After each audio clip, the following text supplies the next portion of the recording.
নমস্কার, মিঠু রান্নাঘরে সবাইকে ওয়েলকাম। সবাই কেমন আছো? আজকে করে ফেললাম ইঁচড় চিংড়ি। এইভাবে যদি ইঁচড় চিংড়িটা তৈরি করো তো তোমাদের অনেকটা সময় কম লাগবে, আর একদম কষিয়ে কষিয়ে বা একদম পুরো মাংসের মতো খেতে লাগবে। তো তোমরা এটা একবার ট্রাই করে দেখো, আর ফুল ভিডিওটা দেখার অনুরোধ রইল। আমি কি করে করলাম, খুব কম টাইমেই করেছি, 10 মিনিটের মধ্যে আমার ইঁচড় চিংড়ি একদমই রেডি হয়ে গেছে। তো তোমরা একবার ট্রাই করে দেখো। ইঁচড় আর আলুটাকে একটু সেদ্ধ করে নিলাম, কড়াইতে দিয়ে দেবো সর্ষের তেল। এবার সিদ্ধ করা আলুটাকে একটু ফ্রাই করে নেবো।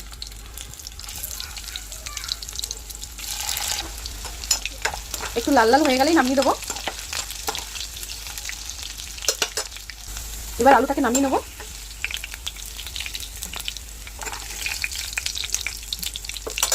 এখানে চিংড়িটাকে ধুয়ে পরিষ্কার করে এরকম ছোট ছোট পিস করে নিয়েছি, যেহেতু চিংড়িটা অনেকটাই বড় ছিল, তো এটাকে একটু ছোট পিস না করলে ভালো লাগবে না, দেখতেও ভালো লাগবে না, তাই এরকম করে কেটে নিয়েছি। একই তেলে চিংড়িটাকে একটুখানি ফ্রাই করে নেবো।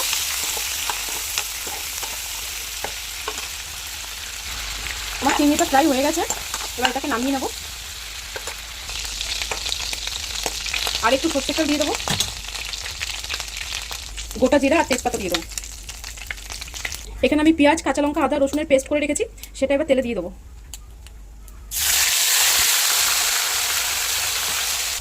হলুদের গুঁড়ো, কাশ্মীরি লঙ্কার গুঁড়ো, জিরের গুঁড়ো, তো ধনের গুঁড়ো।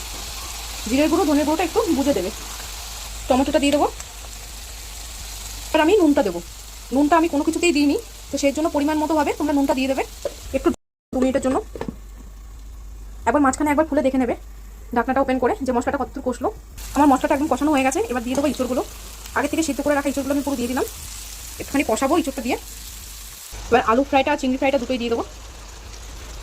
এটা দিয়েও ভালো করে একটুখানি কষিয়ে নেবো।